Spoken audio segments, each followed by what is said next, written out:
Police 24/7. This is a fairly obscure home console port of a Konami arcade game, and from afar it looks like Time Crisis. You're popping in and out of cover, shooting bad guys with a light gun while a timer ticks down, run out of lives or time, and you'll hit a game over screen, insert credit to continue. But there's one key difference that makes this far weirder. Rather than stepping on a pedal or pressing a button to pop out of cover, instead a real-life camera tracks your movement and you must physically duck or lean into cover while you play. The elevator pitch is, this is Time Crisis with motion controls. And the way the movement works isn't binary too, like you're not either in cover or out of cover simplistically transitioning between two position states like you do in Time Crisis. Instead, the camera is trying to track your subtle movements and translate them into the game in real time, which is kind of insane for an arcade cabinet that came out in the year 2000, well before cameras like the Kinect or the EyeToy. This PS2 port first came out in Japan in 2001, where it was called the Keisatsukan, translating to the police officer, and 2001 was still a couple of years before Sony's EyeToy, so Konami released their own USB camera for it called the Capture Eye, which now goes for hundreds of dollars online, seemingly only ever came out in Japan, and it only works with this one game. It has no obvious branding for the Keisatsukan on its packaging, so I assume Konami had grander plans for this thing, but it's instead gone down as a curious one-off product that never had the chance to catch on because no more games were made for it. Maybe in an alternate reality, this was a smash hit instead of the EyeToy. Also, information out there about this thing is pretty slim, so don't take anything I'm saying here as authority. I'll include any corrections in a pinned comment if I need to. In 2002, when the PS2 port of the Keisatsukan was brought over to Europe and renamed to Police 24/7, the Konami Capture Eye wasn't brought over with it. Also note that this PS2 game never came out in the US or anywhere else. I've never even seen a copy of it here in Australia, and I actually bought mine in London, but the arcade machine did in fact come to the US, and it was called Police 911, in case the game only having two names wasn't confusing enough. There's no mention of Konami's camera on the box or anything. In fact, there's not even a mention that this is a light gun game. It almost feels like it's trying to hide that very fact, and the manual, excuse mine for being all banged up, only barely mentions light guns, and it mostly does at the very end, where it mistakenly calls the Konami HyperBlaster the HyperBlaster. Unlike most PS2 light gun games, this isn't compatible with Namco's GunCon. You must instead use the gun that Konami made for the PS1, the HyperBlaster, also known as the Justifier in the US. Konami really loved renaming things. In my case, I just used a third-party gun that could act as a HyperBlaster, and I had no issues. As for the camera, the European port can still be played using one. The manual directs you towards the compatible devices section of the packaging to find which USB cameras will work with the game. So Konami basically said, here you go Europe, have the game, find yourself a HyperBlaster, and since we won't sell you our camera, try and track down a specific type of webcam. Again, none of this stuff is indicated anywhere on the box, only in the manual after you purchase and unseal your copy.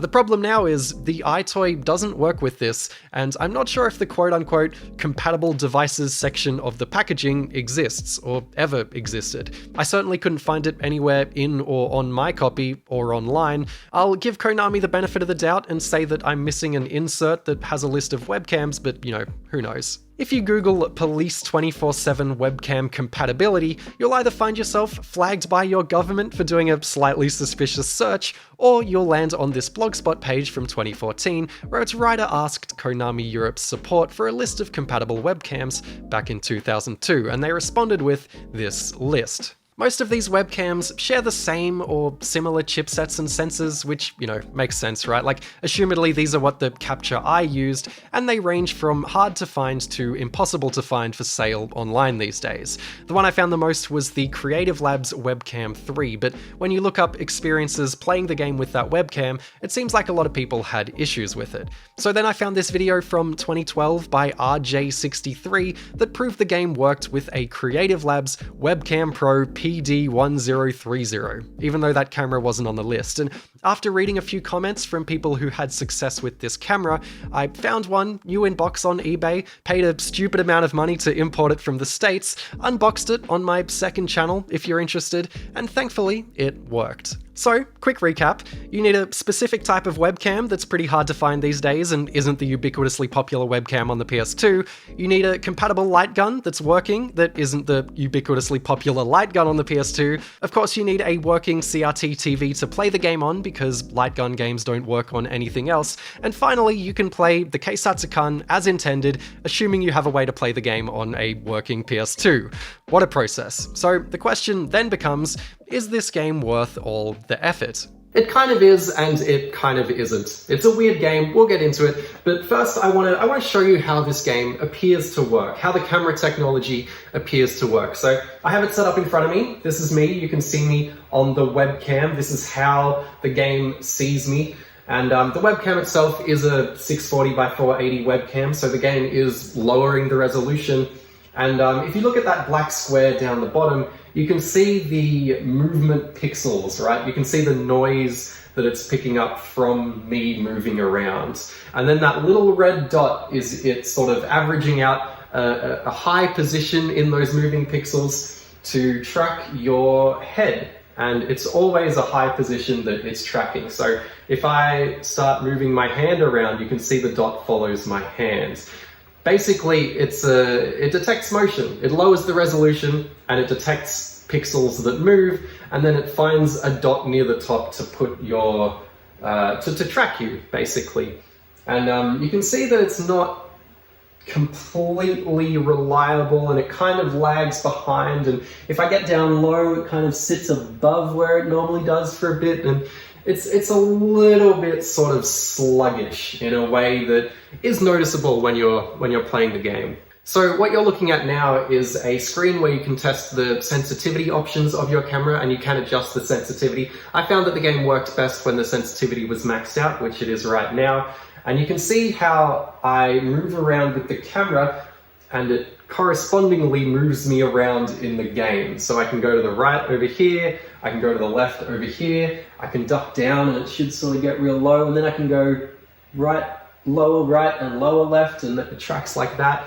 Yeah, that's basically how this works. You might notice that there's a slight delay. I recorded some gameplay of me playing this game with the camera behind me so you can see the TV screen, and you'll be able to see the delay between my movements and the game movements. But even right now you can see the dot is just kind of lagging behind my head a bit.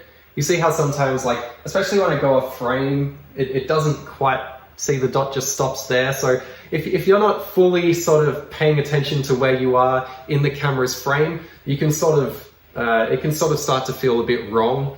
Yeah, that's basically how this seems to work. It's pretty interesting for technology from 2001, I think. You know, motion controls weren't really a big thing, so this is cool to see. And yeah, I guess the next question is sort of, how does this work in action? Well, let me talk you through my experience here. You might have clocked that I sit down when I play this game. When I first played it, I instinctively stood a couple of meters back from my TV, and I found that I had to do these big dramatic body movements to move in the game, and when the game has a delay and you have to react quickly to dodge bullets, that's a problem. I should add that it's possible that my camera could be to blame for the delay somewhat, but looking at other people's gameplay online and how responsive my camera is on the setup screen, I would be surprised if that was the case. So I moved closer to the TV, which made moving around feel way better and more responsive, but I have my TV at eye level for when I'm sitting on the couch, as I imagine most people do, and being on the taller side, standing right in front of my TV and looking down at it just felt real weird, and it messed with my aiming. I was beginning to feel like this video was just gonna be about how plainly awkward and bad this game is. It wasn't until I pulled up a dining chair and set up a men literally live like this looking scene did it all begin to feel better, and thankfully the instruction manual informed me that it is indeed possible to play the game while sitting. Leaning was more responsive and easy, I could shoot from directly in front of the screen, and ducking down had me kind of curling my spine into a prawn posture, but surprisingly it's not as bad as it sounds. It certainly made the parts where you shoot from a car seat more immersive. As I'm sure you've picked up already, this is Y2K era Japanese arcade aesthetics through and through, or really it's the intersection between Y2K arcade aesthetics, problematic trashy cop show aesthetics, and 80s and 90s Hollywood cop saves the day popcorn movie aesthetics. Think Die Hard, or The Negotiator, or maybe more accurately think Black Rain. Both feature American cops getting involved with the Yakuza in Japan. The game illustrates the work of the brave police officers as they struggle against organized crime syndicates whose activities jeopardize the lives of ordinary citizens. You're the ones who crack the case. Look at the blur on the guy's face on the ground with the simulated handheld camera, the big police versus Japanese mafia text, the music. It's all very loud, it's very of its time and very high energy, exactly what you want from an old arcade game. Frankly, it's a pretty funny vibe to boot the game up to, and when you start, you're thrown into the epic final scene in a movie where you're besieging a bar in LA alongside a bunch of other cops with the mission of taking down a Yakuza syndicate called the Gokudo Kai. Once you're sitting down or you have your ideal setup going, playing this game will still feel super weird the first time, if only because you need to kind of retrain your brain a bit on how perspective works. Like, the delay itself is weird, but the angles just don't line up with what you're used to. Instinctively, you're gonna try and move your head around to look around or above nearby cover, but you'll find yourself either not moving enough or moving too much. And while you're moving your head in real life, your TV is staying in the same spot, which as a sensory thing just doesn't seem right. So upon repetition, you kind of start to mentally treat your head as less of a representation of your head in the game and more of a controller. Think of moving your head as simply the way you move around in the game, and that's when it starts to click a bit, or it would start to click if the game's default medium difficulty wasn't so brutal. You'll get melted if you don't knock it down a bit. Thankfully, there's lots of difficulty options, so I'd recommend at least starting with more lives and credits. After an hour or so and a good handful of failed runs, it starts to click a bit, which isn't ideal for an arcade game that's meant to start stealing your credits from the moment you start. Like, it's funny, I actually remember playing the arcade machine for this game years ago and just being completely bewildered by how janky and unresponsive it felt, which tracks with my experience here. Unfortunately, I couldn't find a machine I could try out near to where I live now. But once it does start to click as much as it can genuinely feel really cool, like leaning out to the side of cover and popping off 3 hits before dodging a bullet on your way back. It looks really dorky, but it feels cool, and there's something to be said about the sheer pace of this game. Every enemy, including the bosses, only take 1 shot to take down, where the bosses are usually small distant targets that move very fast. And every stop usually only has a small handful of enemies to shoot before you move on to the next stop, making this overall move a bit faster than even Time Crisis did, and way faster than other contemporaries like Virtua Cop or House of the Dead.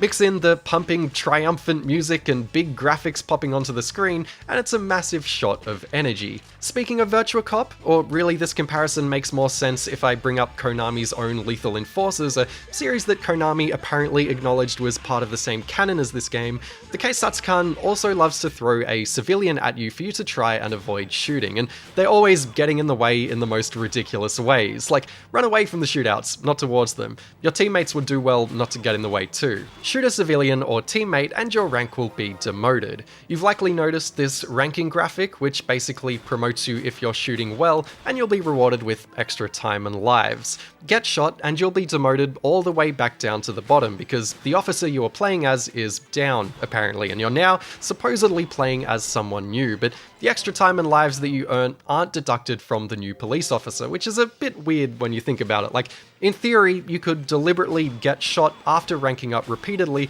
to earn extra time and lives. Halfway through the story, which is only about 6 minutes in, mind you, you board a plane to Tokyo and finish the fight, and the aesthetic changes from heat-style, sun-soaked LA street and car park shootouts to this Japan neon city stuff, eventually leading to a shootout at a train station. There's something novel about seeing the contemporary locations here. Like, there's a lot of attention to detail with street signs and vending machines and distinct storefronts, but being a nearly 25-year-old game, they're all depicted with super low-res textures and simple geometry. I'm especially into this city plaza part of Tokyo, like the camera pans up to look at the towering skyscrapers above while your cop runs around, and there's heavy traffic and pedestrians running around everywhere, streetlights glow, and everything feels very alive and in motion, and it ends as you run alongside a busy street trying to shoot the boss on the other side while cars fly by. It's super quick and vibey, even by this game standards. It kind of reminds me of that scene in Paris in John Wick 4, if you know what I'm talking about. Beat the game once and you'll unlock a new button on the main menu that says Another Story. This is the original Japanese version of the campaign, and it's close to the same thing, where it uses most of the same locations, only you go from Japan to America rather than the other way around. Enemy placement, boss appearances, character model textures, and how you move around levels are all altered at times. The game is a little shorter as it has fewer levels, some presentation stuff is different, and I find it a bit easier and more fun to play overall. Also, how good are the boss mugshots that come up with the black bars over their eyes? The more I played of the Keisatsukan, the more the jankiness of the camera stuff became a problem. Like, there was a honeymoon period on easier difficulties that had me overlooking or forgiving problems in favor of how fun it was to duck below the car's dash to reload, or to slowly peek out and shoot guys one by one as they revealed themselves, but there were problems once I started wanting to improve my runs or crank up the difficulty. For one, the graphic for a bullet coming towards you is too subtle, I think, and when you do notice it and try and duck out of the way in real life, the lag often means that you'll just get hit anyway, which is a bit maddening. Another issue I have is how precise it wants you to be in some spots to take cover. Like, here I have to be dead straight in the middle to hide behind this pillar, but it's so narrow and the camera is so finicky that you can very easily just be accidentally peeking out and get shot. In other places, it wants you to duck so far down into a corner just to reload and be out of your enemy's view that it just becomes a pain to try and wrangle your way there. You also kind of have to pre-duck into cover for every area if you want to play conservatively and ensure you don't immediately get shot, and you can only do that if you know where to duck before you arrive, which is a small, more incidental problem, but it's just another way that this game is a bit unfriendly to newcomers. There's a reason that Time Crisis starts you in cover and makes you press a button to pop out. With that big timer at the top of the screen constantly ticking down, and with how this game is balanced, the timer winds up being your biggest threat, so you're not encouraged at all to play conservatively. In effect, you're not even really encouraged to take cover at all. You'll want to hit all your targets as soon as possible, dodge any bullets heading towards you if you can, though you often can't, so ideally you've shot everyone quick enough to not get shot yourself, and get to the next area, because you automatically reload your gun between areas. Cover is only really useful for dodging bullets if you can, or reloading if you need to after missing too many shots. So the whole camera gimmick begins to take a back seat. Sometimes it feels like getting shot is just the cost of doing business, and climbing up through the ranks becomes incredibly difficult, especially because it takes good accuracy to do so. It all boils down to this. On higher difficulties, the Keisatsukan demands an incredibly high level of precision. Light guns are super precise and responsive and frankly quite fun to use in general, but the camera makes you feel like you're stumbling around drunk, so you find yourself relying as much as you can on your shooting and as little as you can on your movement. It's easier to just deal with the often frustrating consequences of playing the game this way, and that's a shame because the whole camera thing is such a big, unique draw card. It's novel, it's cool to see this even be attempted, and it's so ambitious for the time that you have to ultimately be forgiving about how it works, but once the novelty wears off, it is more frustrating than it is fun, at least on higher difficulties, that is. So hey, what if you unplug the camera? Well, you can actually just play this game like you would Time Crisis, though you hold a button on the gun to enter cover rather than exit it, and honestly, it's a more fun way to play, and it makes the higher difficulties make way more sense. You do miss out on all the freedom of movement, but you gain a game where you can actually dodge the otherwise undodgeable bullets. If you still want to move around, you can hold a PS2 controller in one hand and a gun in the other, and use a joystick to move, which sounds pretty awkward, but I found it surprisingly intuitive. I did begin to feel like I should just be playing Time Crisis if I'm not using the camera though. You can also play with just a DualShock controller, but it feels absolutely awful and I don't know why you would want to. And apparently you can play with a USB mouse if you enjoy left-clicking on things, though I couldn't get that working with a modern mouse and I don't have an old one to test it out. There's a handful of very standard mini-games and some challenge modes that I feel obligated to mention. I did at least quite like a couple of modes that let you track your accuracy or where you hit enemies while you play, but the mini-games just didn't do much for me.